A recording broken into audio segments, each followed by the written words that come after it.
We live in a very odd time when a lot of people have become more shrill than they used to be. And it's interesting, Hitchens, and you could have referenced Richard Dawkins as well, and Pullman.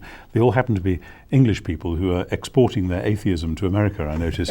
And actually, I'd be quite happy if they did, because we've got quite enough atheism in England as it is at the moment. But seriously, what we're seeing, I think, at the moment is a backlash against the sort of Christianity that many people have perceived to be going on.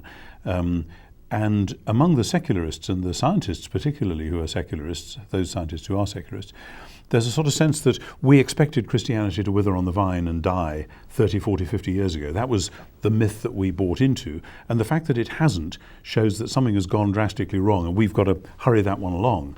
And particularly they see the rise of fundamentalism, of Islamic fundamentalism not least, as a sign that, well, there you are, all religions, they're bad for your health, they ruin society, they do horrible things, they get into violence, and we've just got to eradicate the world of them.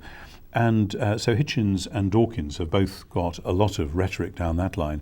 I haven't read Hitchens' book, but I read some extracts when it was first published, and the bits that I read, quite undesignedly, I think, just happened to include bits where I could spot major errors of fact in what he was saying just about the Church of England, which naturally I know quite well.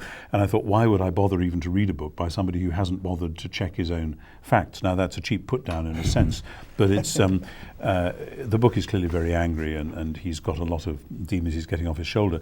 Pullman is an altogether more serious character. He's obviously a brilliant writer, and his books are a great read. I've read the first of that set, which is the one that I gather this movie is based on. And Pullman quite explicitly says that he is trying to provide a sort of counter mythology to the mythology of the Narnia stories, the C.S. Lewis Narnia stories.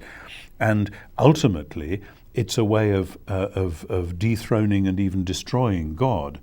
The question always with whether it's secularists, atheists, or folk like Pullman, is which God is it they're trying to get rid of? Is it actually the God of genuine Christianity, or is it the God of a rather watered-down Western version of genuine Christianity, as seen through the jaundiced eyes of somebody who's had a bit too much to do with or see of fundamentalism? So, I mean, the good news is that if we were cutting no ice, if we Christians were making no waves in the world, nobody would bother to launch this kind of attack. So paradoxically, I think, well, let them come. You know, we've got nothing to be ashamed of. If there are misunderstandings, let's smoke them out. If there are bad arguments, let's address them and answer them.